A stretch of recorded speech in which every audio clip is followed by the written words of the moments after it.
வணக்கம், welcome to பூவி days. இன்றைக்கி நாம் குக் வித் கோமாளியோட ரிவ்யூ ஹைலைட்ஸ் தான் பார்க்க போகிறோம். குக் வித் கோமாளியில் யார் யாரெல்லாம் கண்டஸ்டன்ஸ், குக் யார், கோமாளி யார், ஆங்கர் யாருன்னு பார்க்க போகிறோம். ஸோ முதல்ல ஆங்கர் பார்ப்போம். ஆங்கர் வந்து எப்பயும் போல் நம்ம ரக்ஷன் தாங்க, சூப்பர் டான்ஸர் விட்டு என்ட்ரி கொடுத்தாரு.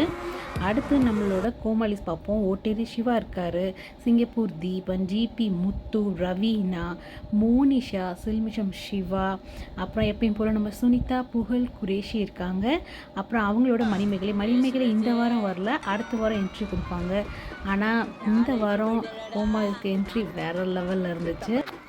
அடுத்து செஃப் தாம் அவர்களும் வெங்கடேஷ் பத் அவர்களும் என்ட்ரி கொடுத்தாங்க.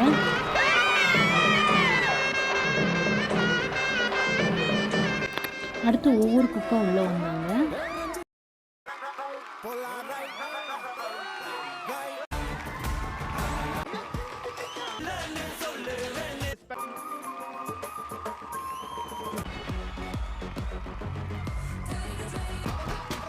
என்ன நடக்குதுங்க? இப்போ நம்ம குக் வித் கோமாளியோட ஹைலைட். இதுக்கெல்லாம் நான் வணக்கம் சொல்ல விரும்பல. பத்த வைக்கிறாரு, மூச்சு காத்து பட்டு ஆஃப் ஆயிடுது. ஒவ்வொருத்தங்களுமே வரப்போ வந்து நமக்கு வந்துட்டு இவங்க நல்லா பண்ணுவாங்களான்னு தோணும். ஆனால் உண்மையாலுமே நான் அப்படி நினச்சது மோனிஷாவை தான். ஆனால் மோனிஷா வந்து நான் நினச்சது தப்புன்னு நிரூபிச்சிட்டாங்க. ரொம்ப சூப்பராக பண்ணியிருந்தாங்க. மிஸ்டர் காளையன், அவர் மதுரை காளையன் இருக்கார் இல்லைங்களா, அவரோட. ஆனால் அவருமே பார்க்க தான் ரொம்ப ரஃப்பாக இருக்காங்க. பட் அவருமே வந்துட்டு செம ஃபன் மூமெண்ட்ஸ் நிறையா கொடுத்துருக்காரு. நீங்கள் ப்ரோக்ராம் பார்த்தீங்கன்னா தெரியும். ஜாலியாக நல்லா சூப்பராக போகுது. சில்மிஷம் சிவா ஆகட்டும், அப்புறம் ஓட்டேரி சிவா ஆகட்டும், அவங்க ரெண்டு பேரும் பார்க்குறப்ப நமக்கு வந்துட்டு இவங்க பண்ணுவாங்களான்னு தோணும் உங்களுக்கு. பட் ஆனால் உண்மையாலுமே இந்த ரொம்ப காமெடி நல்லா இருக்குது. ஜிபி முத்து அண்ணாவுமே நல்லா பண்ணுறாங்க காமெடிஸ்லாம். மற்றபடி வந்துட்டு மணிமேகலை நெக்ஸ்ட் வீக் வந்தால் ரொம்ப நல்லாயிருக்கும்.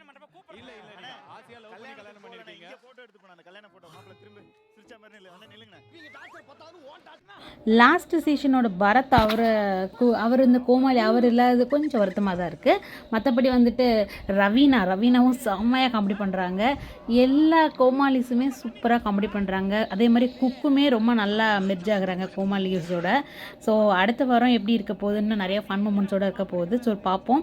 இன்னும் அடுத்த எபிசோட் நாளைக்கு அப்லோட் பண்ண போகிறேன். ஸோ கண்டிப்பாக ஃப்ரெண்ட்ஸ் சப்ஸ்கிரைப் பண்ணுங்கள், லைக் பண்ணுங்கள், ஷேர் பண்ணுங்கள். எபிசோட் 1ஓட ரிவ்யூ பார்த்தாச்சு. எபிசோட் 2ஓடது நாளைக்கு போடுறேன் உங்களுக்கு. தேங்க்ஸ் ஃபார் வாட்சிங் பூவி டேஸ். பூவிலி 10 minutes